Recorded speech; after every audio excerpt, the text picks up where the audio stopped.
ذرا بات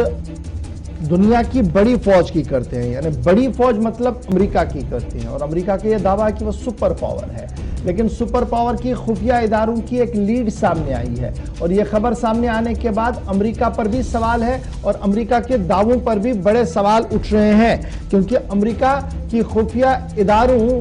کے حوالے سے جو خبر CIA کے حوالے سے جو خبر آئی ہے وہ یہ ہے کہ CIA کے ساتھ کام کرنے والے جو لوگ ہیں انہیں خطرہ بڑھ رہا ہے، اور مختلف ملکوں کے اندر جو انہوں نے اپنے سراغ رساں ادارے قائم کیے ہیں یا افراد کو قائم کیا گیا ہے ان کو قتل کیا جا رہا ہے۔ اور یہ لیڈ اس وقت سامنے آئی جب جو بائیڈن انتظامیہ کا بڑا فیصلہ سامنے آیا کہ وہ افغانستان سے پل بیک کریں گے، باہر آئیں گے، اور اس کے بعد یہ سارا معاملہ چلا۔ لیکن اب بڑی خبر یہ آ رہی ہے کہ CIA نے از خود اس بات کی تصدیق کی ہے کہ چین، پاکستان، ایران، روس اور کئی ملکوں کے اندر جو ان کے انٹیلیجنس افسر تعینات کیے گئے تھے خفیہ اداروں کی طرف سے، انہیں باضابطہ طور پر قتل کیا گیا یا ان کے ذریعے سے واپس کچھ اس طریقے کی کارروائیاں کی گئی جو امریکی اسٹیبلشمنٹ کے لیے ایک بہت بڑا چیلنج اور خطرہ پیدا ہو گیا ہے۔ تو یہ CIA نے بھی اس کو مانا ہے، اور جو لیڈ سامنے آئی ہے اس کے بعد یہ خبر سامنے آئی ہے کہ CIA نے از خود اس بات کو تسلیم کیا ہے کہ ان کے جو لوگ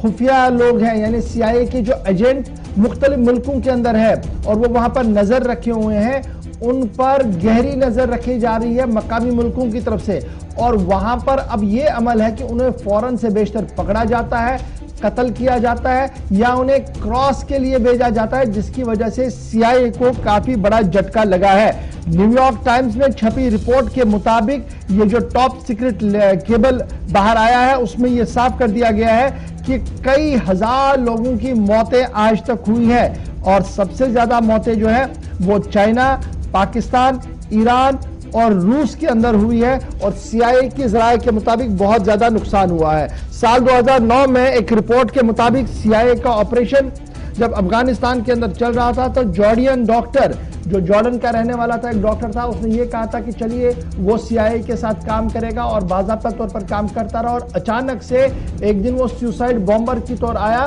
اور بوم کے ذریعے اس نے خود کو اڑا دیا، جس کے اندر CIA کے ٹاپ موسٹ آفیشل وہاں پر مارے گئے۔ یہ اس لیڈ کے اندر جو ہے وہ خبر دی گئی ہے، اور کہا گیا کہ اس طریقے کے کئی بار واقعات رونما ہوئے ہیں جہاں پر CIA کو بھروسہ تھا کہ یہ ہمارا آدمی ہے، ہمارے لیے کام کرتا ہے، لیکن پلٹ وار میں اتنا بڑا نقصان ہوا کہ ٹاپ موسٹ CIA کے افسر جو ہے وہ مارے گئے، نہ صرف افغانستان کے اندر بلکہ عراق، سیریا اور شام تک بھی یہ معاملہ اسی طریقے سے چلا۔ لیکن اب یہ بات سامنے آ رہی ہے، اور امریکہ کی جو پولیٹیکل اسٹیبلشمنٹ ہے وہ اس بات پر لگاتار بحث کر رہی ہے کہ جو CIA ہے جو دنیا کے اندر بڑی فورس کے طور پر ابھرنی چاہیے تھی، وہ آہستہ آہستہ ہو کر کمزور ہو رہی ہیں، اور وہ ملک اس کو کمزور کر رہے ہیں جنہیں شاید آج تک امریکہ کی طرف سے نظر انداز کیا گیا تھا۔ نیو یارک ٹائمز کی بڑی رپورٹ، اور اس رپورٹ کا حوالہ آج کئی اخباروں کے اندر بھی شائع ہو چکا ہے۔ تو بڑھتے